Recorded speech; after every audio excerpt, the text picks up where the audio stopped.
All right, Ian. Yes. You know we love game preservation. I do. There was a controversy recently around a Glover prototype that was being released by our pals at Forest of Illusion. You want to talk about that?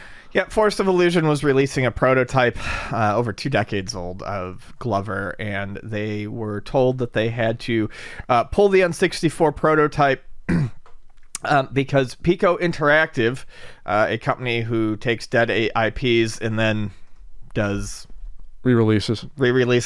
Yeah, they buy these dead game IPs that no one really wants.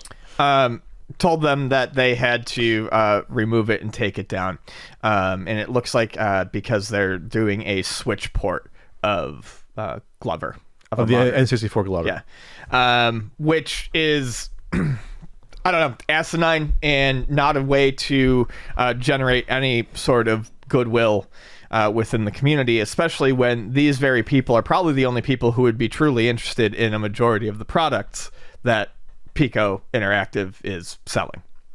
It just doesn't seem like a smart business move. So that was posted to Twitter, and people spread it around. Definitely seemed dirty.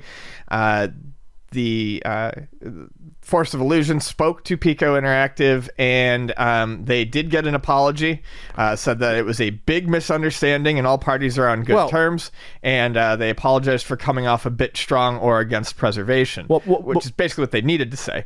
Well, before we got to that point, Force of Illusion said they spoke to someone working on this Glover project, and so I guess what Pico was alleging was that they released the same ROM that Pico was working on to finish and release, which wasn't the case. It was a prototype much earlier ROM, and so they couldn't get that cleared up, and then there was legal threats.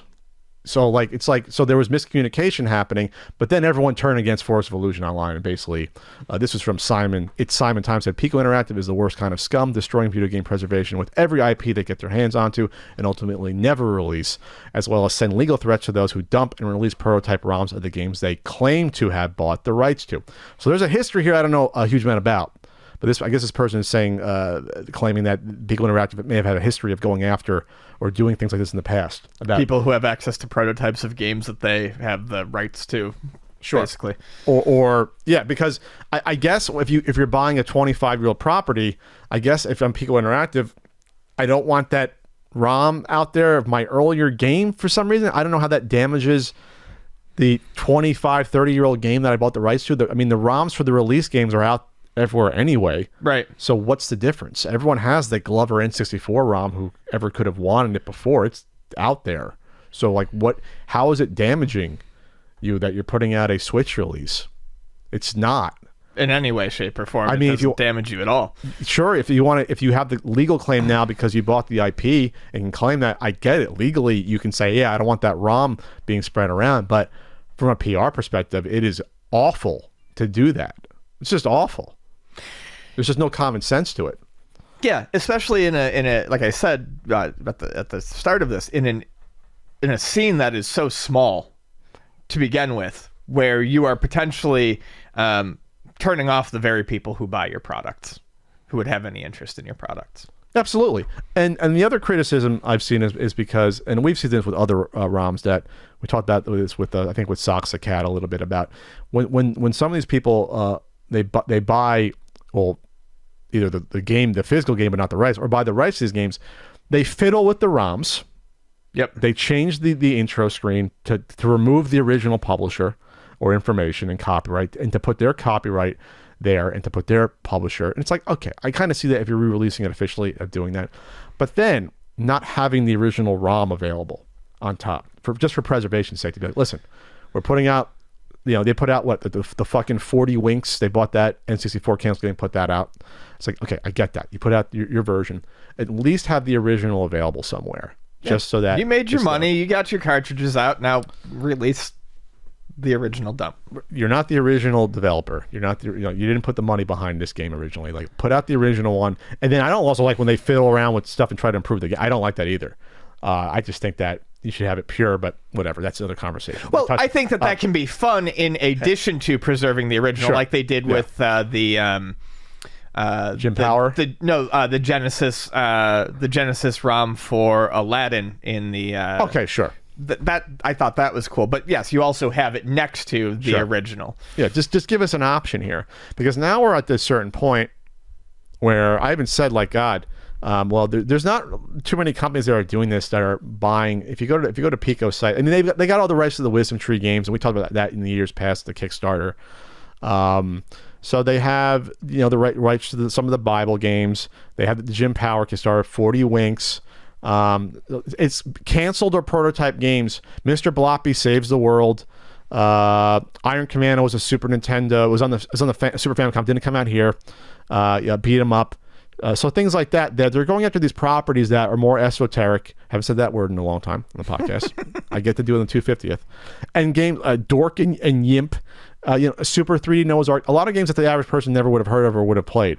So the audience for these releases probably isn't huge to begin with. I don't imagine there being a huge audience for Glover. I know it was probably a decent success when it came out. Everyone who comes into the store sees it and goes, "Oh, I loved that game when I was a kid," and then they buy it, and then they come back and they tell me how awful the game is. So I don't think there's a whole lot of actual love for Glover out there. So I mean, to do the Switch release and to do the, I guess they're going to probably try to release. I guess there's a prototype of the sequel never came out. That's how you know the lore. You know the Glover IP was strong. They didn't do like the single release. It's just the one game we're done. You know, basically. But it's just bad PR to do this. It's just bad. If they could have worked this out without a legal threat and be like, okay, we're working in conjunction with them, it would have been a lot more better PR for people to be like, oh yeah, I'll check out Glover if it's like $5 on the Switch shop or whatever. I'll pick it up and play it, right, for a lark. And now it's like, what are you doing here? You're being a little cutthroat. Even if it's within your legal right, it's still kind of shitty to do this, especially when a lot of this stuff. These are games where Pico Interactive is using the same methods to acquire the rights to these games as these game preservations are doing of their own free will without making money, trying to hunt down some of these old devs, find out what happened to them. So you have an altruistic front doing the same work as Pico, but Pico is the cutthroat model of it. So there's also this, you know what I mean? There's a battle going on. To the people seeing Pico do this, they're like, oh shit, if he does this for Glover, he's going to do this for any game he gets his hands on. Now it's a weird race, and we can't offer a ton of money maybe to the people that just to get them to release this. And this guy's going to buy them up, make money on them, and now potentially suppress the release of this stuff. So I totally see it. It is dangerous. But thankfully, it came to an amicable agreement after there was severe backlash against Pico. But it shouldn't have had to come to that. It should not have had to bubble into the public eye. It shouldn't have ever had to have gotten to that point. It's bad PR for Pico. It's just bad for everyone.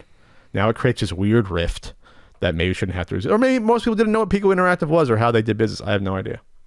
I'm not saying they can't go out and buy old IPs. Hey, there's a couple in my head I want to. I maybe I haven't seen the release of this game. Maybe I want to buy that game. But I don't have the time for that.